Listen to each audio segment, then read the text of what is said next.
आज हम लोग चर्चा करने वाले हैं जो जौनपुर कांड हुआ है उस विषय पर। हमारे साथ पैनलिस्ट हैं सौरभ निषाद जी। आप इंजीनियर हैं, आजमगढ़ के हैं। आप सामाजिक मुद्दों को बहुत प्रमुखता से उठाते हैं, सोशल मीडिया पर आप काफ़ी एक्टिव रहते हैं समाज को लेके।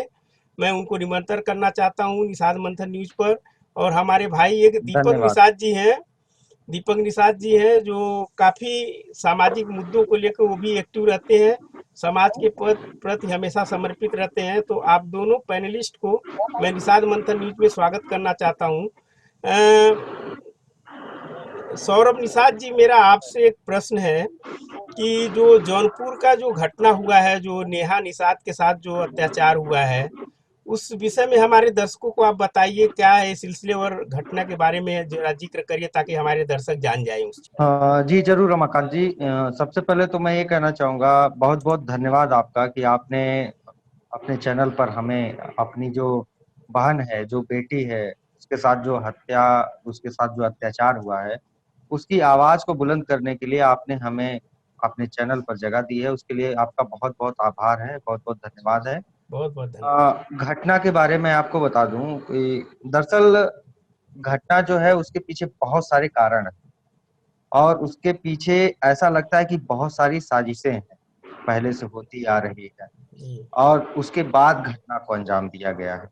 जी। एक्चुअली जब हम लोग कल गए थे, तो वहां पर हमने जो पीड़िता के पिता हैं श्री विकास नागर जी, उनसे बातचीत की और उनसे जानना चाहा, तो उन्होंने हमें बहुत सारी बातें बताई। ठीक हम्म। है। अ, जिस दिन मतलब 29 मई की ये घटना है, उसके 3-4 दिन पहले जो है, उनके मोबाइल नंबर पर एक नंबर से फोन आता है, कंटिन्यू 10 बार 20 बार फोन आता है। ठीक है। तो वो अब इतना फोन आने के बाद वो फोन कंटिन्यू रिसीव नहीं कर पाते हैं। ठीक है। तो वो जब 21वीं बार या 22वीं बार फोन रिसीव करते हैं, तो सामने वाला कहता है कि भाई गलती से लग गया। ठीक है। तो नेहा के पिताजी कहते हैं कि भाई 1 बार 2 बार गलती से फोन लग सकता है कहीं पर, 20 बार 30 बार 40 बार तो फोन नहीं लग सकता। तो इस पर जो सामने वाला रहता है, जिसने फोन किया रहता है, वो उनसे कुछ अभद्र भाषा का प्रयोग करता है, गाली गलौज करता है, कुछ धमकियां देता है। ठीक है। उसके बाद फोन का सिलसिला ऐसे ही चलता रहता है, उनके अनुसार जैसा उन्होंने बताया। उसके बाद 29 तारीख की जो घटना है रात की, उसके बारे में मैं आपको बताता हूँ, जो हमको परिवार के द्वारा पता चली है। ठीक है। मेरी उनके पिताजी से, नेहा निषाद के पिताजी से और उनके मामा जी से, दोनों लोगों से बात हुई। घटना के 2 या 3 दिन के बाद मेरी बात हुई थी, फोन पर वार्ता हुई थी। तो उन्होंने मुझे बताया कि अ, रात में लगभग 9:30 बजे एक नंबर उनकी लड़की का रहता है मोबाइल नंबर, और दूसरा उनकी माता जी का, मतलब कि नेहा की दादी जी का मोबाइल नंबर रहता है। उस मोबाइल नंबर पर 3 नंबर बताए जाते हैं। उन तीनों नंबरों से कुछ मैसेज, मीन्स कहा जाए तो अश्लील मैसेज जो है आते हैं, और कॉल्स आते हैं उन तीनों नंबरों से। ठीक है।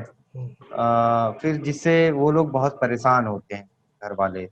उसके बाद कुछ देरी के बाद जब सभी लोग रात का भोजन लेने के बाद सोने चले जाते हैं, तो लगभग उस समय मुझे लगता है कि 10:30 11 का समय रहता है रात के। उसमें विकास नागर जी, जो नेहा के पिताजी हैं, वो काफी निर्धन व्यक्ति हैं, निर्धन परिवार है ये। बहुत ही एक कहा जाए तो अपनी रोजमर्रा की जिंदगी को जीने के लिए, 2 जून की रोटी के लिए बहुत ही संघर्ष करते हैं वो। और इस समय वो, जैसे ये आम का सीजन है, गर्मी का मौसम है, तो उन्होंने कोई बाग इस तरह से ले रखी है जिसकी वो रखवाली करते हैं। ठीक है। तो उस बाग में वो जो है रात में सोने चले जाते हैं, जहाँ पे आम की बाग है, पूरी आम के फल लगे हुए हैं। ठीक है। तो घर पर जो उनका मकान रहता है, जो घर है, झोपड़ी है, जो वहाँ पे चारपाई पर जो है, कुछ 1-2 मीटर की दूरी पर जो है, एक चारपाई पर माता रहती हैं नेहा की, और एक चारपाई पर नेहा और उनका 8 वर्षीय या 7 वर्षीय जो भाई है प्रियांशु, वो सोते हैं रात में। ठीक है। तो रात का एग्जैक्ट टाइम तो मुझे उन्होंने नहीं बताया है, और शायद उनको भी नहीं पता था कि कितने बजे लोग आए थे, लेकिन छोटे भाई के अनुसार, जो नेहा के साथ सोया था, वो बताता है कि दो लोग, तीन लोग आते हैं, एक लोग जी। खड़े रहते हैं कुछ दूरी पर, और एक लोगों के मुंह पर जो है सफेद कलर का गमछे से उनका मुंह जो है बंधा रहता है, और जो दूसरा रहता है उसके हाथ में लाल कलर का गमछा रहता है।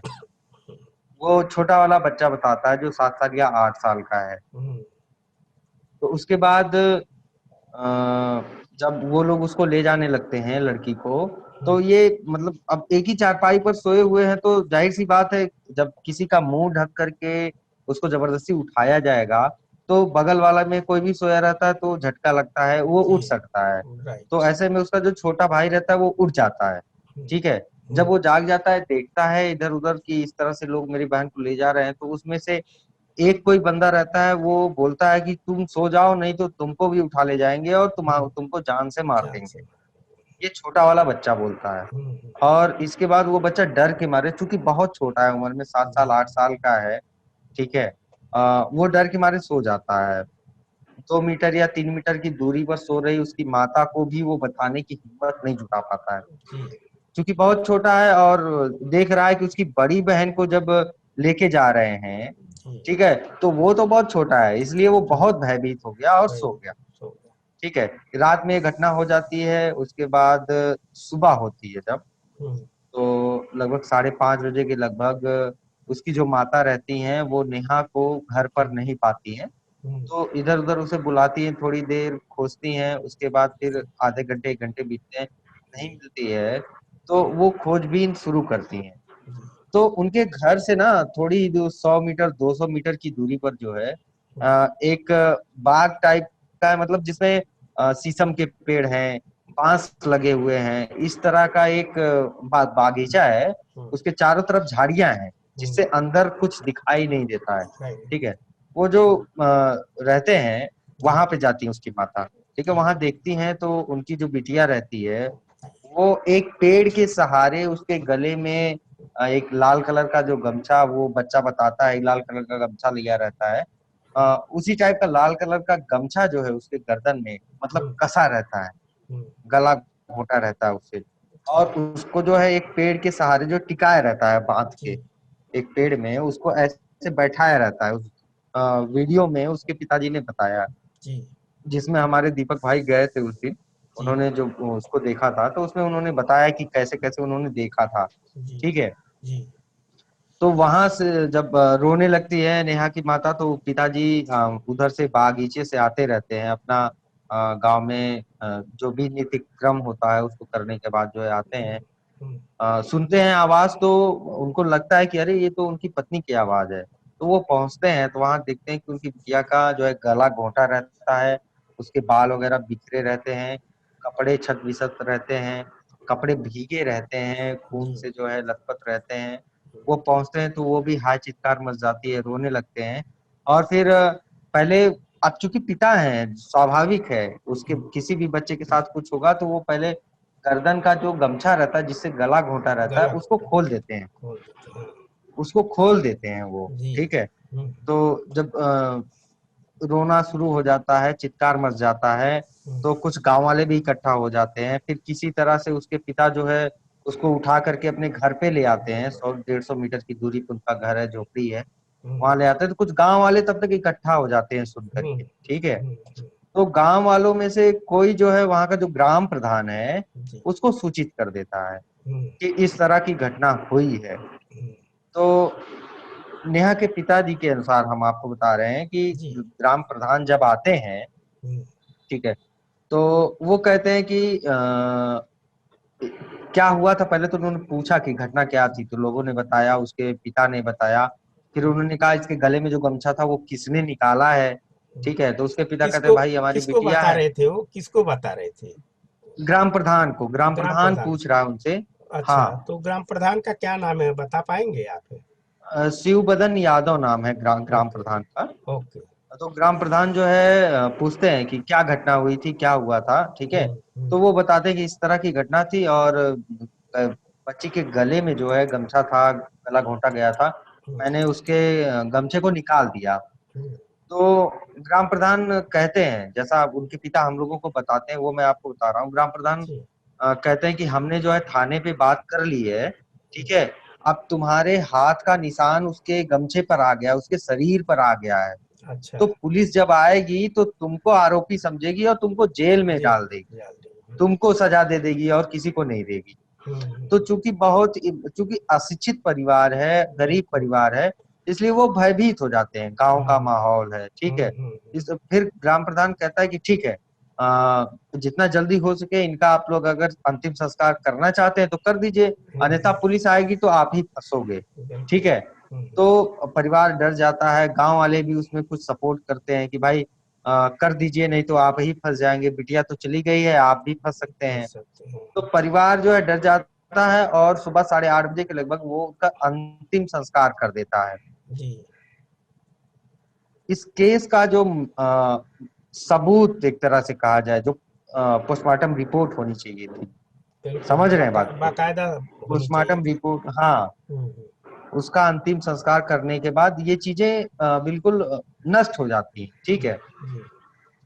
फिर ये 30 तारीख की सुबह हो जाती है, 30 तारीख को उसका परिवार जो है डरा सहमा रहता है, फिर कुछ नहीं करता है। 31 तारीख को भी कुछ नहीं करता है। फिर किसी समाज सेवी हैं हम वहाँ, उनको पता चलता है कि इस तरह की घटना है, तो वो घर पर जाते हैं, जानकारी लेते हैं, फिर वो उनसे बातचीत करके पूछते हैं। तो थाने में एक एप्लीकेशन दिया जाता है, जी। लेकिन वो एप्लीकेशन जो है बिल्कुल अज्ञात रहता है, हम्म।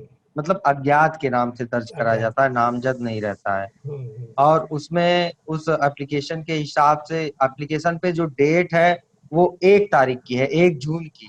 जी जी। लेकिन पुलिस के द्वारा जो एफआईआर दर्ज किया गया है उस पे 2 तारीख दर्ज है। हम्म ये क्यों है, इसकी जानकारी नहीं मिली, ठीक है। हम्म। तो ये घटना हो जाती है। उसके बाद जब एफआईआर दर्ज हो जाती है तो उसके 1-2 दिन के अंदर जो तत्कालीन थाना प्रभारी रहते हैं वो कार्रवाई करते हैं, जी। इन्वेस्टिगेशन करने जाते हैं गांव में, हम्म ठीक है। जिनका नाम निकल के आता है उनको पकड़ के गांव में सबसे पूछताछ करते हैं उससे। हम्म। तो बताया ये जा रहा है कि अच्छा, मैं गांव वालों को डरा एक हाँ, चीज और पूछना चाहूंगा। जो जी बलात्कारी हैं उसमें कहा जाता है जी कि 3 लोग हैं, जी तो जी। आपने कहा कि अज्ञात लोगों का नाम डाला गया है, तो क्या पुलिस वाले ने जो नामजद नहीं किया, नाम नहीं डाला उनका कौन कौन लोग हैं? क्योंकि वो तो। नहीं, सिर्फ जी। अज्ञात डाला हुआ है, नाम नहीं डाला हुआ है। अच्छा। लेकिन जब इन्वेस्टिगेशन करने आते हैं या पूछते हैं उससे तो नाम बताया जाता है जब, जी जी। तो वहां पुलिस को तो नामजद एफआईआर दर्ज करनी चाहिए, राइट। ठीक है। जो घर वाले बता रहे हैं, जिन पे घर वालों को शक है, हम्म नामजद होनी चाहिए एफआईआर, ठीक है। उसके बाद जब गांव में आते हैं इन्वेस्टिगेशन करने के लिए तो उन जिन 3 लड़कों का नाम लिया जाता है परिवार के द्वारा, जी उन 3 लड़कों से पूछताछ होती है, जी। ठीक है। तो उस समय जो मुख्य आरोपी जिसका नाम विनय पाठक है, जो अभी जेल में है, हम्म। वो कबूल करता है कि हम 3 लोग किस तरह से रात में उसका अपहरण करते हैं, किस तरह से उसको फिर ले जाते हैं, उसके साथ दुष्कर्म करते हैं, हम्म। फिर जो है उसकी कैसे हत्या करते हैं, हम्म। वो कबूल करता है, राइट। ठीक है। हम्म इस चीज को पुलिस पता नहीं रिकॉर्ड करती है कि नहीं करती है, क्या करती है। फिर हम्म उन लोगों को वहां से थाने लेके चली जाती है, हम्म थाने में ले जाती है। एक रात के बाद अगले दिन फिर हम लोग सोशल मीडिया पे एक बयान उस लड़के का सुनते हैं, हम्म जो हम लोगों को बहुत ही झकझोर कर रख देता है। हम्म बयान लड़के का ऐसा आता है कि मेरा उस लड़की के साथ प्रेम प्रसंग चल रहा था हम्म। और वो लड़की अभी अंडर एज थी, मतलब नाबालिग थी, नाबालिग और थी। वो मेरे ऊपर दबाव बना रही थी कि मुझसे तुम शादी कर लो, हाँ। ठीक है। हम्म। इसलिए मैं बहुत मेंटल प्रेशर में था ये कौन और कह रहा मैंने था, कौन कह रहा था? 3 लोगों में ये से कौन? विनय पाठक कह रहा है, जो इस बिना समय जेल पाठक। में। अच्छा। हाँ, अच्छा, ये तीन वो लोग कौन ये कौन थे? आपको कुछ नॉलेज, नाम है उनका? आपको नॉलेज में है? इनका नाम देखिए, एक मुख्य आरोपी जो जेल में है उसका विनय पाठक नाम है, हाँ और एक विपिन हाँ खैरवार नाम है, हाँ जो परिवार के द्वारा बताया जा रहा है। हाँ और एक संजय सिंह उर्फ गब्बर करके हाँ। बताया जा रहा है, या हम्म राकेश सिंह उर्फ गब्बर का नाम उसमें आ रहा है। हम्म। ये नाम मुझे कंफर्म नहीं है। ओके। जी। तो हाँ। उसमें वो कबूल करता है तो उन लोगों को थाने लेकर के जाते हैं, ठीक है। थाने में फिर वो बयान देता है कि इस तरह से प्रेम प्रसंग था और मैं आजीज हो चुका था, बहुत प्रेशर में था, तो मैंने इस तरह का कदम, इस तरह की योजना बनाई, ठीक है। तो क्या होता है फिर पुलिस जो है उससे पूछती है कि आखिर इन दो लोगों का नाम तुमने क्यों लिया गांव में। गांव में जब उसने बयान दिया को कहा कि 3 लोग हम लोग मिलके इस घटना को अंजाम दिए, लेकिन थाने में वो बयान अपना बदल देता है, ठीक है। वो कहता है कि इनसे मेरी आप मतलब पर्सनल व्यक्तिगत दुश्मनी रहती है, इसलिए मैं इन लोगों को फंसाना चाह रहा था। तो ये मामला है, तो पुलिस उन दोनों को छोड़ देती है और इस बंदे पे 302 का मुकदमा दर्ज करके जेल में डाल देती है। ये मुझे यहाँ तक कार्रवाई आके रुक जाती है, मुझे एक लेकिन चीज और मैं जानना। थोड़ा जी सा और बताना जी चाहूंगा, जी उसके बाद बोलिए। आपकी बात सुनूंगा। हाँ हाँ। ये जो मामला है, हम्म, जब इसमें उचित कार्रवाई होती नहीं दिखती है परिवार वालों को और कुछ समाज सेवियों को, हम्म, तब वो लोग इन चीजों को वायरल करते हैं। जैसे हमारे दीपक भाई हमारे साथ जुड़े हुए हैं, बिल्कुल। वो चंदौली से चल करके हम्म, जाते हैं हम्म, पीड़िता के घर हम्म, और वहां पूरी सच्चाई को निकालते हैं कि जी। आखिर में हुआ क्या था। हम्म, इन्हीं के माध्यम से हम लोगों को पता चला हम्म, कि घटना कुछ और है और हम्म, पुलिस खाना पूर्ति के लिए कुछ और इन्वेस्टिगेशन करके एक आरोपी को केवल आरोपी मान रही है और उसे हम्म। जेल में डाल रही है। मेरा अगला प्रश्न है, जो अभी आपने जो पूरा सिलसिलेवार इस चीज को आपने वर्णन किया है, इसमें एक प्रश्न उभर के आता है। चूंकि दीपक जी जो पीड़िता है उसके घर भी जा चुके हैं, उसके बाप से बात भी किए हैं, तो मैं दीपक जी से जानना चाहता हूँ। एक प्रश्न ये उठता है, जो ग्राम प्रधान है वहाँ के यादव जी, वो क्यों मतलब ऐसा जल्दी जल्दी मतलब लाश को जला दिया जाए, सबूत को नष्ट किया जाए। तो इसमें क्या कुछ शक है, कुछ ऐसा लगता है कि ऊपर से उनको दबाव आया था कि इस तरह से करवा दिया जाए ताकि सबूत मिट जाए। तो मैं दीपक जी से जानना चाहता हूँ कि इसमें आप क्या कहना चाहेंगे। सबसे पहले तो मैं आपका बहुत बहुत धन्यवाद देना चाहूंगा रमाकांत मल्ला जी, जी जी जो आज अपने अपने न्यूज चैनल निषाद मंथन न्यूज के पर हमें आमंत्रित किया। जी और बहुत बहुत धन्यवाद देना चाहूंगा सौरभ जी का भी। जी और मैं अपनी बात जी ऐसा है रमाकांत मल्ला जी जी। कि आपका सवाल तो एकदम बिल्कुल सही है। हम्म संदिग्ध के घेरे में प्रधान तो आते ही हैं, हम्म। क्योंकि गांव का मुखिया प्रधान होता है, जो एक जी संवैधानिक पद पर होता है। जी और गांव में ऐसी कोई भी अगर घटना हो जाए जी। तो यह प्रधान की जिम्मेदारी बनती है हम्म कि वह जो है कि पुलिस को सूचना दे। और प्रधान जी ने अगर पुलिस को सूचना नहीं दी हम्म और उन्होंने जो है कि पीड़िता से कह कर कि नहीं, जल्द से जल्द इस बॉडी को जो है जला दिया जाए, हम्म तो मुझे लगता है कि इस अपराध में सबूत मिटाने और सबूत के साथ छेड़छाड़ करने में हम्म प्रधान जी का भी उतना ही अहम रोल है हम्म। जितना उन दोषियों का है। जी। रही दूसरी बात, हम्म प्रधान इसमें दोषी है कि नहीं दोषी है, यह तो जांच का विषय है। यह बिल्कुल। तो जांच का विषय है। प्रशासन इसकी कड़ी कड़ी से कड़ी तरह से अगर जांच करे हाँ। तो ये सामने खुलासा हो सकता है कि इसमें प्रधान संलिप्त है कि नहीं है। सर, हम्म।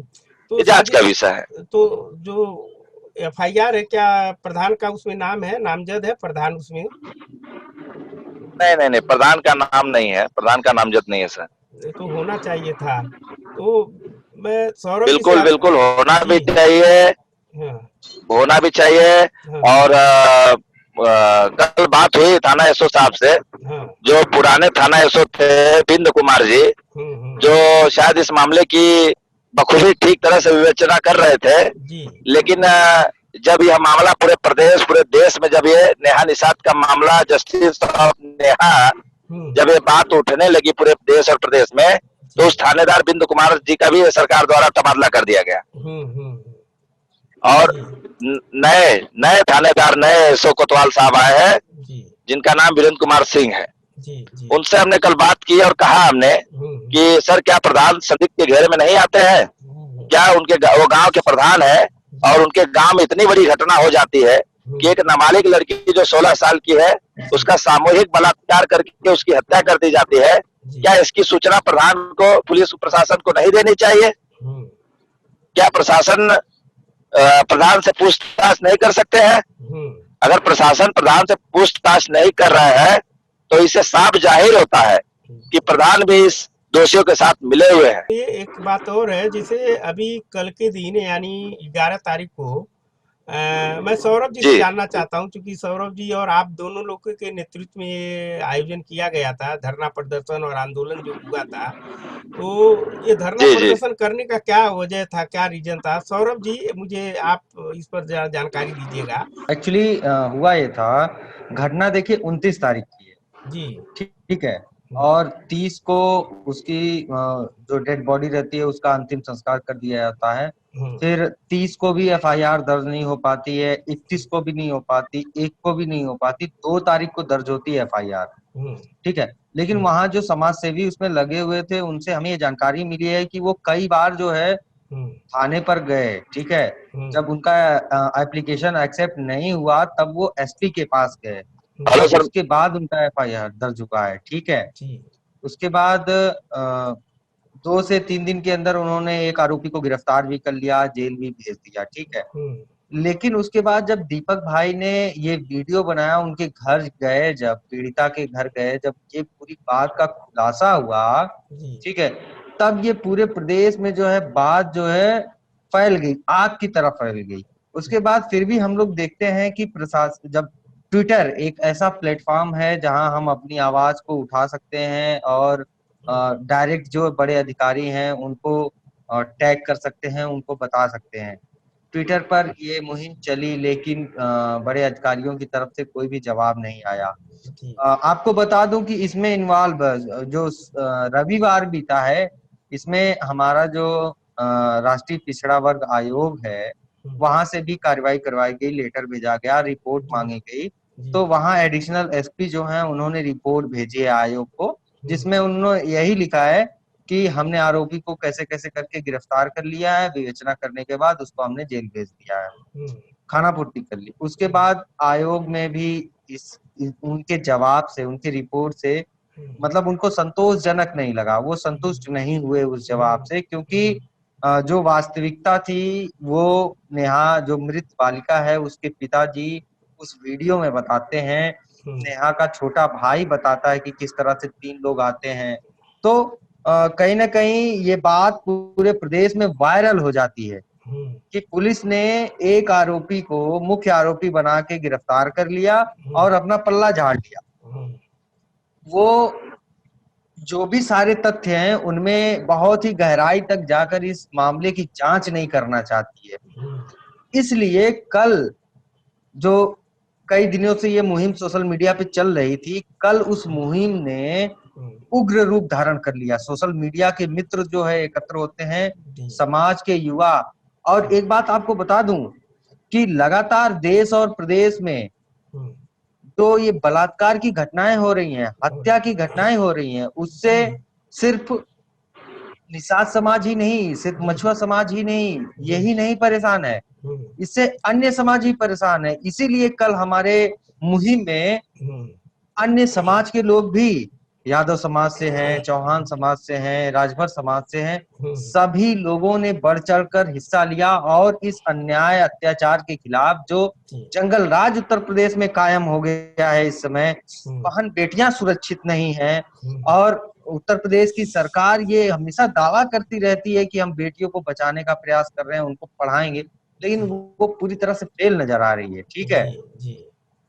उस मुद्दे को लेकर के सारे समाज के लोग हमारे साथ इकट्ठा होते हैं हम्म, और ये जो सोच, जो योजना रहती है, ये योजना जो है हम्म, धरातल पर, जमीन पर उतरती है और प्रशासन की हाय हाय करते हुए कोतवाली तक जाने का प्रयास करती है जी। और ये प्रदर्शन सड़क पर निकलने का हम्म, होता है।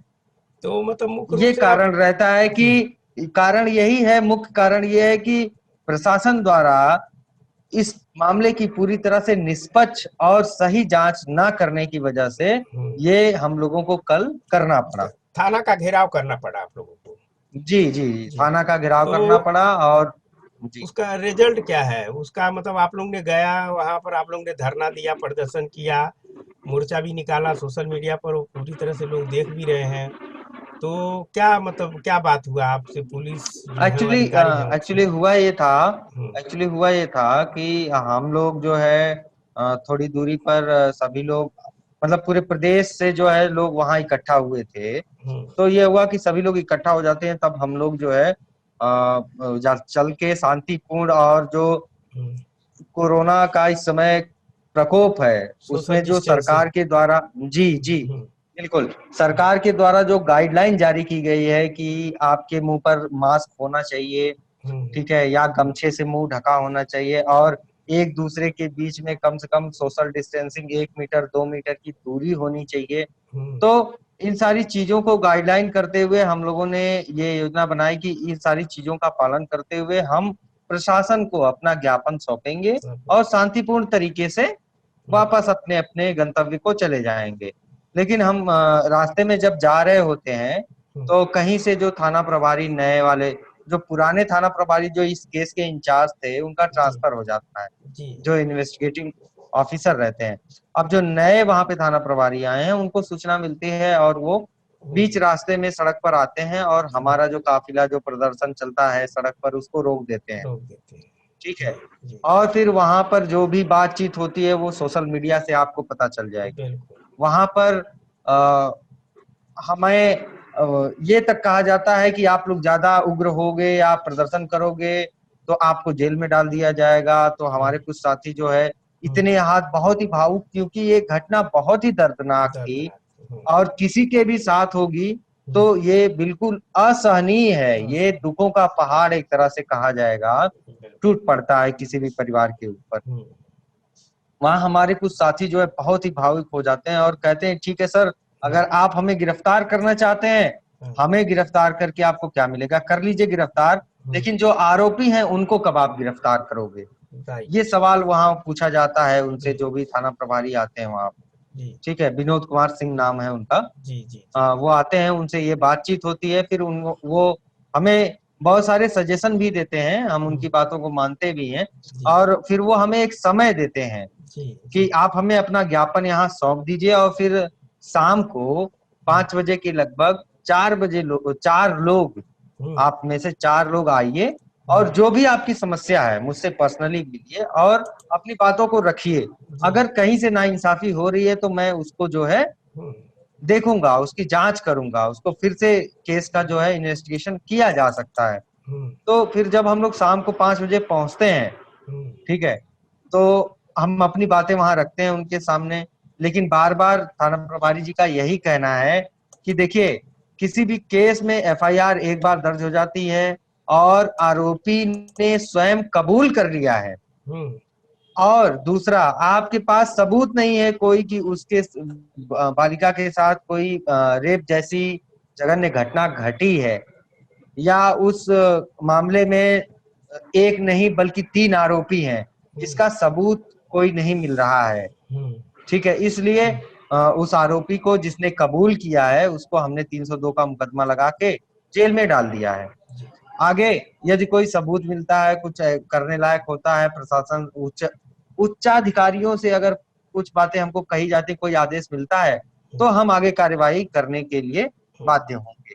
जी ये हमको वहां से मिलता है जी। और कोई ऐसा आश्वासन नहीं मिलता है हम्म, कि उस केस की फिर से ये लोग इन्वेस्टिगेशन करेंगे हम्म, या जो भी एप्लीकेशन में पिता के द्वारा एप्लीकेशन दिया गया है उसमें जो नंबर्स दिए गए हैं उन नंबर्स की कॉल डिटेल निकलेगी, हम्म, उनकी लोकेशन चेक की जाएगी, उन सब में आपस में क्या बातचीत हुई है और क्या मैसेज जो है उन दोनों नंबरों पे शेयर किए गए हैं। हम्म, और जो छोटा बच्चा नेहा जो पीड़िता जो मृतका बालिका है हम्म, उसके साथ जो छोटा भाई सोया रहता है उसके बयान को आखिर गंभीरता से क्यों नहीं लिया जा क्यों रहा नहीं है, लिया? राइट। उसके बयान को मानना जरूरी है। जी और कल यहाँ तक भी बातचीत हो गई थाना प्रभारी जी से कि ये हम्म, तो अभी शुरुआत है।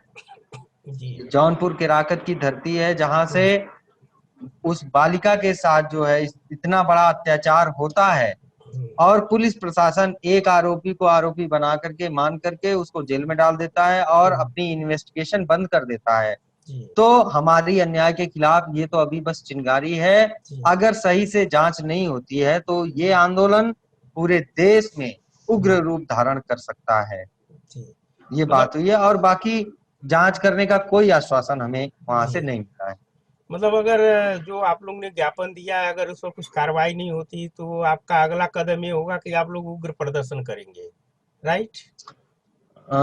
जाहिर सी बात है, अगर जो हम्म हमने ज्ञापन दिया है और ज्ञापन के माध्यम से अगर कोई काम जो है पुलिस प्रशासन नहीं करता है जौनपुर का या हम्म केराकत का, तो हम्म अभी देखिए, आज आपको बता दूं, आज उत्तर प्रदेश के लगभग 50 से 60 जिलों में एक साथ शाम को कैंडल मार्च की जो है योजना है। राइट। शांतिपूर्वक सरकार की गाइडलाइन को फॉलो करते उसका हुए। पालन जी करते हुए हम जी। लोग कैंडल मार्च निकालेंगे हम्म मैक्सिमम जिलों में, 50 से 60 जिलों में। हम्म और कल जो है हर तहसील पर एसडीएम को ज्ञापन सौंपने का काम करेंगे। फिर हम्म भी अगर कार्रवाई नहीं होती है, ये जो थाना प्रभारी हैं इनको समय दिया जाता है कुछ दिन का, 4 दिन, 5 दिन, 1 हफ्ते का। अगर हम्म उसमें कुछ रिजल्ट निकल के नहीं आता है, कुछ रिपोर्ट नहीं आती है, हम्म। तो ये आंदोलन जो जौनपुर से शुरू हुआ है, ये हो सकता है कि आगे बढ़ जाए। जी तो मैं पूछिए एक्चुअली, सर। मेरा एक प्रश्न ये है आपसे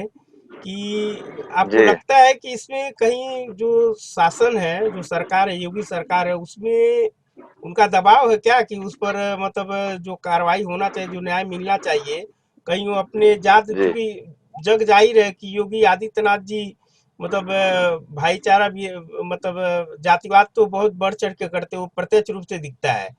तो ऐसा कहीं जी आपको प्रतीक होता है क्या कि इसमें कहीं सरकार का दबाव है कि इस पर लिपापोती कर दिया जाए, कोई बिल्कुल सर, कार्य? बिल्कुल तो इस बिल्कुल पर आप अपनी राय मुझे दीजिए, क्या बिल्कुल दर्शकों प्रतीत, को बताइए आप। बिल्कुल बिल्कुल प्रतीत होता है सर। हाँ। और ये एक आज नई घटना नहीं है, हम्म, ये सदियों से जी और कई वर्षों से निषाद मछुआ समुदाय जो है जी उनके ऊपर जिनकी भी सरकारें रही हैं इस प्रदेश में, जी जी हर सरकारों में इस समाज के ऊपर जो है कि हमेशा से अत्याचार होते आता है। जी आप जान रहे हैं जैसे कि इसके पहले भी वीरांगना फूलन देवी थी, जो विश्व की चौथे नंबर की महिला क्रांतिकारी थी, जी किस तरह से निर्मम हत्या उनकी दिल्ली में की गई, हम्म, लेकिन आज तक उनकी सीबीआई जांच नहीं हुई।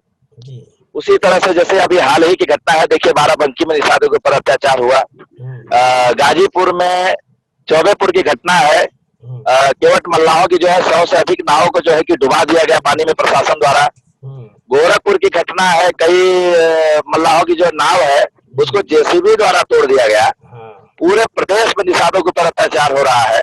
और अभी हाल ही की घटना है, आप उसे वाकिफ है और देख भी रहे हैं, जौनपुर की घटना है पसेवा मई की, जो जी 16 साल की एक नाबालिग लड़की के साथ बलात्कार करके उनकी हत्या की जाती है। जी मुझे ये ऐसा लगता है कि इस सरकार में हम्म और इस सरकार में ओबीसी एससी एसटी के साथ साथ निषादों पर हम्म जरूरत से ज्यादा ही अत्याचार और हत्याएं, बलात्कार बढ़ता जा रहा है। जी और मैं कह सकता हूं कि सरकार में जो है कि एक विशेष वर्ग को ज्यादा टारगेट किया जा रहा है, ओबीसी जी एससी एसटी को।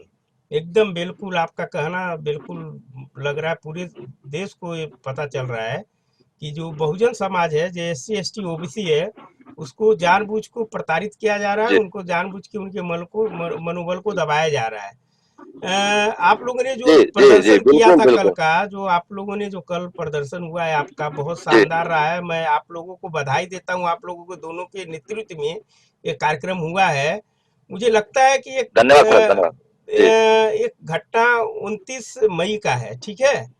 और आप लोगों ने, जी क्योंकि आप जी वहाँ सर। गए भी थे, सौरभ जी भी इस पर पूरा ध्यान रखे हुए थे कि क्या हो रहा है घटना को, आप लोग उस पर धरना प्रदर्शन दिए। उसके बावजूद कोई भी राजनीतिक पार्टी, कोई भी नेता 13 दिन हो गया अब जी तक आया नहीं। मुझे लगता है कि जब आप लोगों ने कोई मतलब यहाँ जब प्रदर्शन किया है, यहाँ पर आंदोलन किया, उससे क्या कुछ प्रभाव पड़ेगा? जो हमारे नेता है, जो निषाद समाज के नाम पर राजनीति करते हैं, देखिए तो सर, हाँ हाँ देखिए सर, ऐसा है जी कि इस समाज को अपना जो भार है वो खुद ही उठाना पड़ेगा।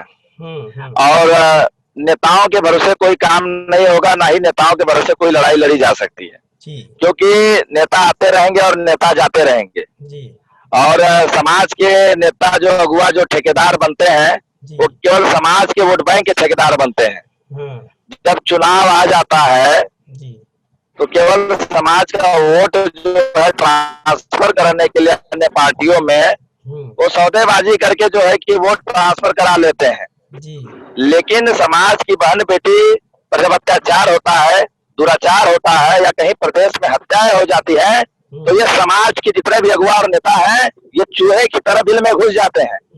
ये चूहे की तरह बिल में घुस जाते हैं और ये नजर नहीं आते हैं। और जब चुनाव का समय आ जाता है तो ये मेंढक की तरह जो है कि तालाब से बाहर आ जाते हैं। तो मुझे ऐसा लगता है कि अब समाज को समझना चाहिए कि ये जितने भी समाज के नेता हैं, ये सब केवल समाज को ठगने का काम करते हैं और कुछ नहीं। जी और जो भी समाज के ऊपर जितने भी अत्याचार, जो भी लड़ाइयां हैं, उन्हें स्वयं खुद उठकर आगे आना होगा।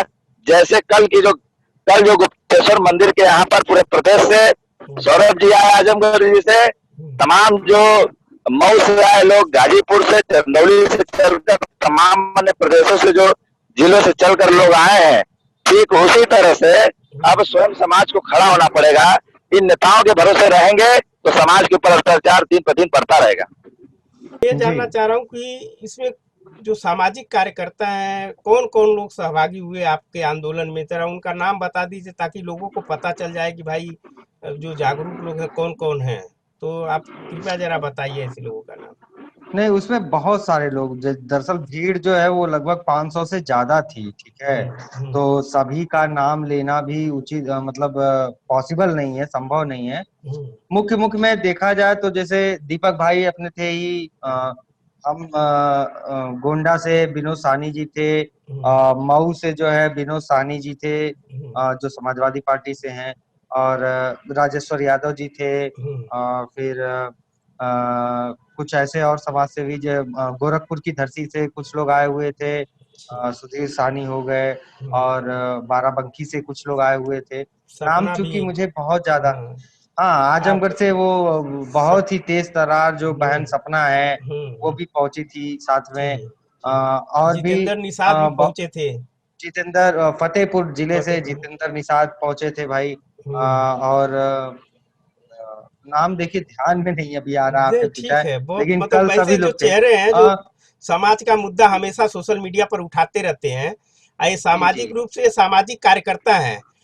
आप कुछ कहना चाह रहे थे, दीपक जी बोलिए, आप क्या जी कहना चाह सर, रहे बिल्कुल मैं कहना हैं। चाहूंगा, हाँ, असल में कल का जो प्रदर्शन रहा है, जी कल का जो प्रदर्शन रहा है, जी और मैं यूँ कहना चाहूंगा कि सही मायने में जो समाज की जिन्हें पीड़ा है, जिन्हें दर्द है, हम्म, और वही लोग अन्य प्रदेशों और जिलों से कल नेहा निषाद को इंसाफ दिलाने के लिए जी कल वो सभी वहां आए थे। हम्म, और बाकी तो आप सब देख ही रहे हैं। जी जी जी सौरभ जी, जी बोलिए, जी बात हाँ, रखिए। मैं इसमें ये ऐड करना चाहूंगा कि देखिए, अभी जो आपने प्रश्न पूछा था इसके पहले दीपक जी से, हम्म राजनीतिक दल वाला, हम्म उसमें मैं थोड़ा सा ऐड करना चाहूंगा कि देखिए, हम्म अगर अपने समाज की बात की जाए तो हम्म अपना समाज राजनीतिक रूप से मैं कहूंगा सीधे 70 सालों से छला जा रहा है। हम्म कभी आरक्षण के नाम पे, कभी धर्म के नाम पे बहकाया जाता है, तो कभी किसी चीज के नाम पे बहकाया जाता है, ठीक है। और आज की स्थिति देखी जाए तो समाज में सैकड़ों नहीं, हजारों की संख्या में संगठन होंगे, जी और लगभग 20 से 25 राजनीतिक दल हैं। जी लेकिन कल जो हम लोगों ने किया है, वहां पर संगठन की बाधाएं, हम्म, राजनीतिक दल की बाधाएं टूटकर एक समाज का होने के नाते सभी लोग एकत्र हुए। जी वहां किसी पार्टी का बिल्कुल बैनर बिल्कुल नहीं आपको दिखेगा, ना किसी पार्टी का, ना किसी जी संगठन का बैनर आपको दिखेगा। ये समाज के सभी लोग जुड़े हुए थे। हम्म, और आज मैं आपके चैनल के माध्यम से उस तथाकथित पार्टी के अगुआ को, जो समाज का मसीहा बनता है, हम्म, खुद को महामना कहलवाता है, उसको मैं ये कहना चाहूंगा कि तुम समाज का ठेका लेकर चले थे, कुछ साल पहले तुमने एक संगठन बनाया, आज वो संगठन वाले कहाँ हैं? आज वो राजनीतिक दल तुम्हारा कहाँ है? क्या तुम अपने परिवार वालों को बस राजनीतिक सुख देकर अपने घर का, अपना भला करना चाहते थे? इसलिए तुमने समाज का सौदा जो है बिल्कुल भारतीय सौरभ जी, जनता बिल्कुल पार्टी सही में बात, कर दिया, अपने बेटे को सांसद बिल्कुल बना बिल्कुल दिया। सही कह रहे हैं। और आज एक जो समाज का दर्द है, उस दर्द पर तुम्हारी एक ट्वीट नहीं आती है, तुम्हारा एक बयान नहीं आता है। आखिर समाज बिल्कुल तुम्हें बिल्कुल अगुआ क्यों मानेगा? क्यों राजनीतिक रूप से तुम्हें मजबूत करने की कोशिश करेगा? समाज तुम्हें वोट क्यों देगा? इसका जवाब तुम्हें समाज को बिल्कुल बिल्कुल देना पड़ेगा। एक चीज और मैं आपको आज बता दूं जी कि कल जब हम लोगों का ये प्रदर्शन हुआ तो जी उसमें बहुत सारी बातें निकल के आई। लोगों ने ये जो तथाकथित पार्टी के झूठे महामना हैं, इनके भी मुर्दाबाद के नारे लगे हैं। जी सुन बाकी जो सत्ताधारी बिल्कुल दल है उनका भी मुर्दाबाद का नारा लगा है, ठीक है। हम्म, लेकिन इस आवाज से आज जो समाज के अलग अलग राजनीतिक दलों में बैठे लोग हैं, जो सांसद हैं, विधायक हैं, राज्यसभा सांसद हैं, या जो अन्य पार्टियों में नेतागिरी कर रहे हैं, गुलामी उनकी कर रहे हैं, मैं कहूंगा सीधे सीधे, हम्म, तो समाज के मुद्दे पे आवाज खुलकर नहीं उठा सकते हैं। वो पार्टी के दलगत राजनीति जो कर रहे हैं, ये बहुत ही गिरी हुई राजनीति कही जाती है इसको। तो एक पीड़ित के परिवार के साथ खड़े नहीं हो सकते। मैं दूसरी एक चीज बता जी दूं, कल जो हम लोगों ने किया है, जी एक जी आखिरी बात जोड़ना चाहूंगा, कल जो जी हम लोगों ने ये प्रदर्शन किया है, जी उसको देखने के बाद इन सारे राजनीतिक नेताओं की चूलें हिल गई हैं। बिल्कुल सहमत हूँ, एकदम सत्य बात है ये। ये लोग पूरे डर गए हैं और जी कल की घटना से ये हो गया है कि कल उस तथाकथित पार्टी के जो महामना है उनकी फेसबुक पर पोस्ट आती है कि मैं नेहा निषाद को न्याय दिलाने के लिए, इंसाफ दिलाने के लिए कल जी जौनपुर आ रहा हूं। अच्छा और आज हम्म उनका काफिला और उनके बेटे का काफिला, जो भारतीय जनता पार्टी से सांसद हैं, हम्म, श्री प्रवीण कुमार निषाद जी, जी माननीय है, जी लगाना हम्म, जरूरी है, बिल्कुल नहीं तो एफआईआर हो नहीं जाएगा, समझ नहीं रहे हैं ना। बिल्कुल बिल्कुल आजकल भरोसा नहीं करना है किसी पे। जी जी जी आज लोग काफिला इन लोगों का जा रहा है वहां पे इंसाफ दिलाने के लिए। और बिल्कुल आपको बिल्कुल सही कह रहे हैं सौरभ जी। एक चीज ये बता दूं हम्म, कि इनके एक कार्यकर्ता रह चुके हैं आजमगढ़ में, ठीक है। हाँ उन, उन कार्यकर्ता का मेरे पास अभी फोन आता है हाँ कि सौरभ जी आपके पास एफआईआर की कॉपी है क्या? अच्छा जौनपुर मामले की एफआईआर की कॉपी? मैंने कहा हाँ है, तो हम लोग कल गए थे, क्या होगा? हम्म, तो उन्होंने टाल मटोल करना शुरू कर दिया। तो मैं समझ गया, क्योंकि मुझे फोन आ गया था कि आज ये लोग जा रहे हैं, तो मैं समझ गया कि इन लोगों के पास उस मामले की एफआईआर कॉपी तक नहीं है।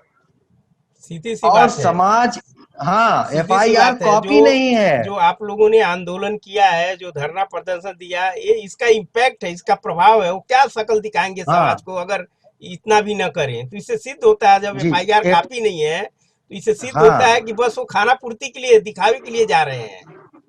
फिर उसने उस भाई ने मुझे बताया कि भाई आज वो लोग जा रहे हैं, एफआईआर की कॉपी नहीं है, बिल्कुल ठीक है। तो बिल्कुल मैंने कहा ठीक है, मैं भेज देता हूँ। जी अब जी सोच लीजिए किस तरह के ये समाज के शुभचिंतक हैं और क्या राजनीति करेंगे समाज की। ये समाज को आगे ले जाएंगे या पीछे ढकेलेंगे, ये चीजें सामने निकल बिल्कुल के आ रही है। सारे ये नेता परेशान है, आज निकले हैं, कल कुछ लोग और पहुंचने वाले हैं, सूचना मिली है। तो समाज को ये सीखना होगा, ये समझना होगा कि तुम अगर अपनी रक्षा खुद नहीं करोगे, एक कहावत है, सुनी होगी, जी ठीक है, कि आप अगर अपनी रक्षा स्वयं नहीं कर रहे हैं तो ईश्वर भी आपकी रक्षा नहीं करेगा। बिल्कुल जो ईश्वर, हालांकि बिल्कुल मैं इन बातों में ईश्वर में विश्वास नहीं करता हूं, मैं खुल के आपके चैनल के प्रकृति माध्यम से कह रहा हूँ। प्रकृति प्रकृति प्रकृति, हाँ, हाँ प्रकृति भी आपका जो है हम्म, सहयोग नहीं करेगी। सहयोग नहीं आप करेगी खुद अपना सहयोग करिए, जी सेल्फ डिफेंस हम्म, और अपनी सुरक्षा, हम्म, इसकी जिम्मेदारी आपकी खुद की होनी चाहिए। हम्म, तब अ, कोई आपके लिए आगे आएगा। जैसे आज समाज एकजुट हुआ है, हम्म, पार्टियों से निकल करके, संगठन से हम्म। अलग आकर। मेरे पास जी, एक प्रश्न है। जो हमारे समाज की जो सामाजिक संगठन है, जो सामाजिक कार्यकर्ता है, उनको क्या सुझाव देना चाहेंगे सौरभ जी?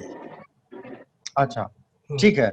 मैं ये कहना चाहूंगा कि हम्म, देखिए, ये जो घटना है, ऐसी घटनाएं किसी समाज विशेष के साथ नहीं होती, लेकिन हम ये चीज कह सकते हैं, ये समुदाय विशेष के साथ हो रही है। जी समुदाय विशेष से मतलब क्या है हम्म, कि जो बहुत ही गरीब हैं, जी दबे हैं, कुचले हैं, जिनकी आवाज जो है प्रशासन तक पहुंच नहीं पाती है, हम्म, उनके साथ ये घटनाएं हो रही हैं। जी और वो समाज उसकी विकास के लिए समाज में बहुत सारे संगठन बने हैं, उसको जागरूक करने के लिए समाज में, इस देश में अलग अलग, कोई यादवों का संगठन बना है, राजभर संगठन बना है, निषादों का संगठन है, पटेलों का संगठन है, चौहानों का संगठन है, सबका संगठन है।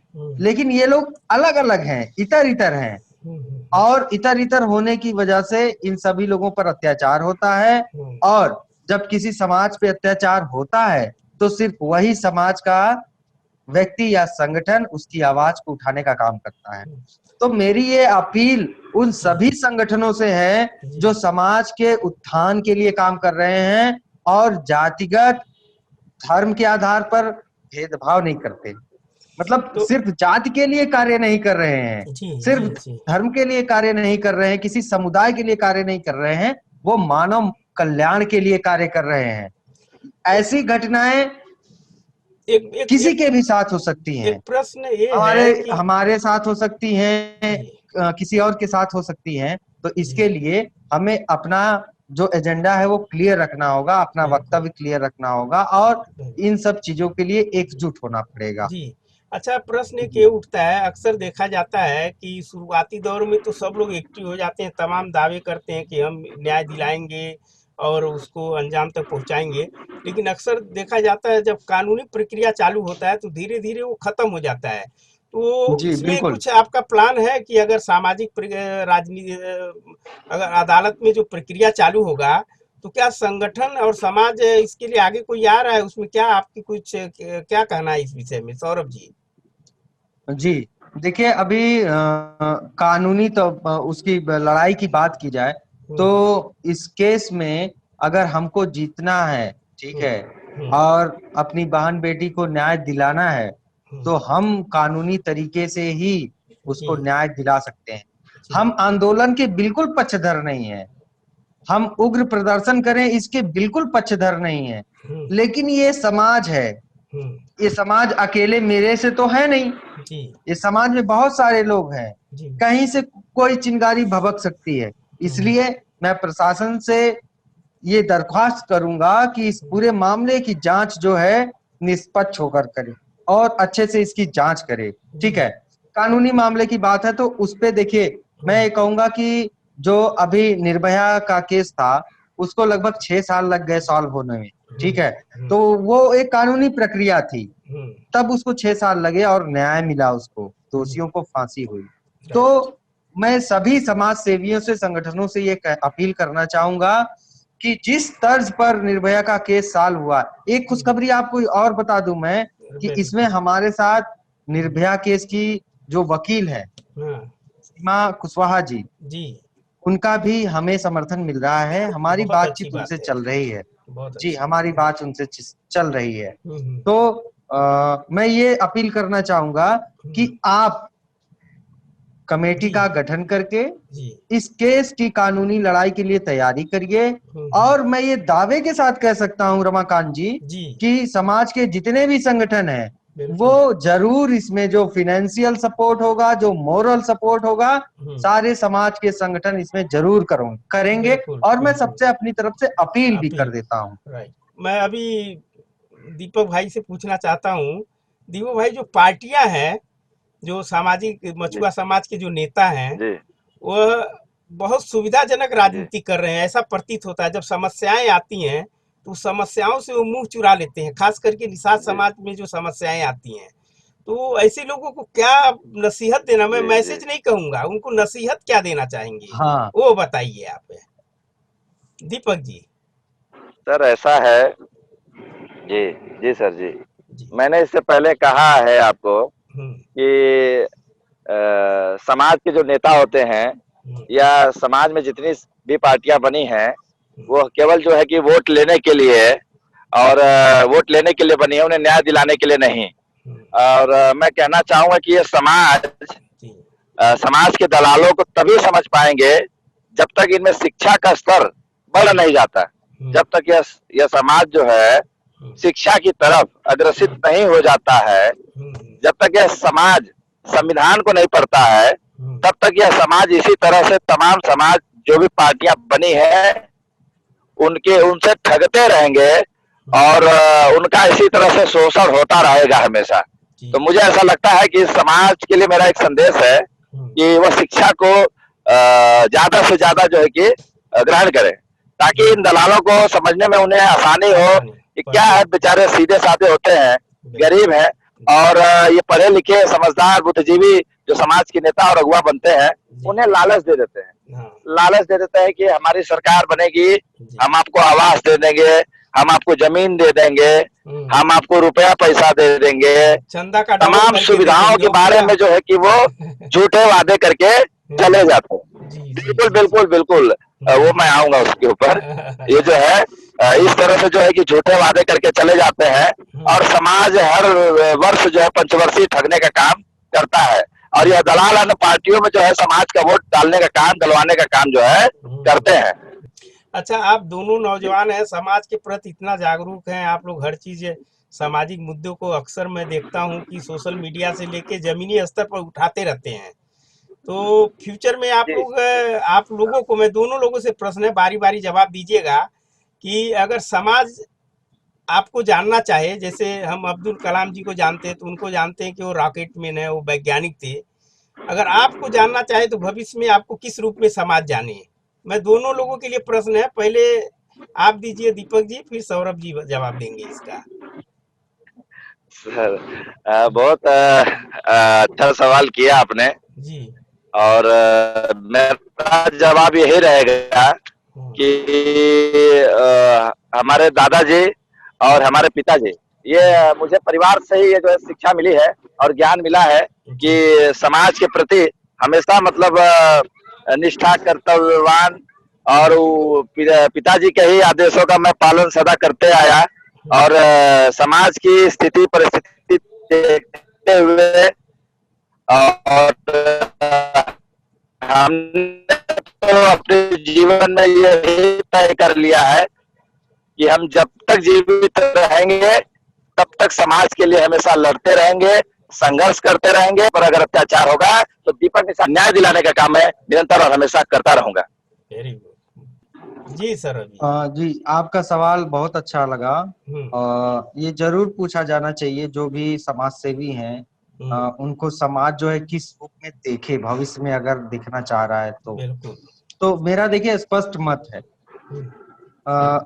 समाज सेवा बहुत अच्छी चीज है। बहुत लोग कहते हैं कि समाज सेवा के गर्भ में राजनीति पलती है। जो लोग समाज सेवा करते हैं वो आगे जाके राजनेता बन जाते हैं, ठीक है, नेता बनते हैं, सांसद विधायक बनते हैं, ठीक है, अच्छी बात है। क्योंकि समाज सेवा करके आदमी अपने घर से लगा करके, अपना खर्च करके जो है समाज की सेवा में लगा रहता है, मेहनत करता है। लेकिन एक चीज समाज को ये नहीं पता है कि जो समाज सेवी अपना खर्च करता है, अपना समय लगाता है और अपना सब कुछ अपने परिवार से दूर रहता है, ठीक है, उनकी सेवा करता है, वो सारी चीजें करने के लिए सत्ता में जो विधायक और सांसद बैठते हैं, जो जिला पंचायत सदस्य बैठते हैं, जो वार्डों में बैठते हैं, जो नगर पालिकाओं में बैठते हैं, सरकार उनको फंड देती है, सरकार उनको सैलरी देती है उनके विकास के लिए, उनके उत्थान के लिए, उनके शिक्षा में विकास उत्थान के लिए, शिक्षा के स्तर में उत्थान के लिए, उनके स्वास्थ्य की सुविधाओं में उत्थान के लिए, और मेडिकल की सुविधाएं मैंने बता दी, शिक्षा बता दी, और जो सड़कें हैं, जो सड़कों का जाल है, सड़कों का सुधार होना चाहिए, उनके गली मोहल्ले में सफाई होनी चाहिए। इन सारी चीजों के लिए सरकार जो है सांसद निधि देती है, विधायक निधि देती है। और अब अंतर आपको समझना होगा कि एक तरफ तो सरकार पैसे दे रही है ये सारे काम करने के लिए, जो समाज सेवी खुद अपना खर्च करके कर रहा है। तो ये बिल्कुल सही है कि समाज सेवा के गर्भ में राजनीति पलती है। तो मेरा इससे कोई दो राय नहीं है कि जो समाज सेवी है वो आगे राजनीति में जाए, इसमें कोई गलत बात नहीं। जाना चाहिए, जाना चाहिए, जाना चाहिए। बिल्कुल। और क्योंकि वो भाई अपने घर का फूंक रहा है, ठीक है, लगा रहा है, लोगों की सेवा कर रहा है, तो कब तक करेगा जी। एक आज जो महंगाई का दौर है, ये आप सबके सामने, पूरा देश उससे पीड़ित है, महंगाई से, ठीक है। तो इस महंगाई के दौर में या तो आप धन कुबेर हो, आपके पास करोड़ों अरबों रुपए हो, तब आप मुक्त हस्त हो करके बिल्कुल समाज सेवा कीजिए, या फिर एक मिडिल क्लास आदमी या लोअर मिडिल क्लास का आदमी, ठीक है, वो अपने जो उसका मासिक आय है उससे कितनी समाज सेवा कर पाएगा। तो इन सारी चीजों को ध्यान में रखते हुए मैंने ये निर्णय लिया था। एक्चुअली समाज के प्रति मेरा प्यार तब जगा 2013 के बाद, जब मैंने अपनी इंजीनियरिंग कंप्लीट की, तो मैं एक शादी समारोह में गया हुआ था एक गांव में, समाज के ही अपने। तो मैंने जब वहां घूम करके देखा तो स्थिति बहुत दयनीय लगी। तो मैं वहां जॉब करता था नोएडा में, मैं अपनी जॉब छोड़ करके जो है समाज सेवा के लिए, मतलब कि इनके उत्थान के लिए। देखिए, मेरे पिताजी बहुत ही ईमानदार ही, बहुत संघर्षशील व्यक्ति हैं, बहुत ही अच्छे व्यक्तित्व के हैं, और उन्होंने अपने संघर्ष के दम पर, मेहनत के दम पर आज इस स्थिति में है। और उन्होंने गवर्नमेंट जॉब जो है पाई है, वो सहायक अध्यापक है, अभी लेक्चरार हैं, और उन्होंने हमें इस लायक बनाया है जो आज आप हमसे जो है बात कर पा रहे हैं। हमें ये बोलने का तरीका या हमें जो शिक्षा मिली है, ये हमारे पिताजी के ही द्वारा मिली। तो एक चीज तो तय है कि जब तक देश के सभी विद्यालयों की, यानी कि शिक्षा की जो स्तर है उसका सुधार नहीं होगा, तो एक व्यक्ति का विकास नहीं हो सकता। इसलिए समाज मुझे एक समाज सेवी के रूप में भी देख सकता है, और आने वाले भविष्य में अगर समाज का प्यार मिलेगा तो जो सरकार पैसा दे रही है उस पैसे को लेने वाले के रूप में भी देख सकता है। एक चीज मुझे पता चली है, मैं बता देना चाहूंगा कि इस केस को लेकर के जो भी कमेटी गठित होगी, जो भी लीगल लड़ाई लड़ने के लिए तैयार होगी कमेटी, उस कमेटी को जो भी फिनेंशियल सपोर्ट की बात आएगी, तो समाज का ही एक संस्था है एकलव्य वेलफेयर, उसके संयोजक श्री शिव साहनी जी ने वो कहा है कि जो भी खर्च आएगा उसको एकलव्य वेलफेयर सोसाइटी वहन करेगी। तो मैं इस कदम का इस कदम का बहुत ही स्वागत योग है, और हम इसका स्वागत करते हैं। बहुत बहुत धन्यवाद एकलव्य वेलफेयर सोसाइटी को देते हैं। बहुत धन्यवाद, बहुत धन्यवाद। और जो लोग भी इसमें सहयोग देना चाहते हैं कानूनी लड़ाई में, चाहे एज एडवोकेट या कोई सलाह देना चाहते हैं, उनका स्वागत रहेगा हमेशा। बिल्कुल, बहुत बहुत धन्यवाद। और समाज आप लोगों को आगे इसी रूप में देखना चाह रहा है, और आने वाले समय में जो समाज में कमी है कि अपना नेतृत्व नहीं है, जो भी नेतृत्व है वो पैसा पीटने में लगे हैं। जब भी सत्ता में आ जाते हैं तो पैसा बनाने में लग जाते हैं, वो खुद को मजबूत करने में लग जाते हैं, समाज को भूल जाते हैं। तो समाज को और हम लोगों को उम्मीद है कि आने वाले समय में आप लोग समाज का नेतृत्व संभालेंगे, देश का नेतृत्व संभालेंगे, बहुजन का नेतृत्व संभालेंगे। इसी उम्मीद के साथ अब मैं इस कार्यक्रम का समाप्त करता हूं। बहुत बहुत धन्यवाद, आप लोग ने इस चर्चा के लिए शामिल हुए, और बहुत बहुत धन्यवाद आप।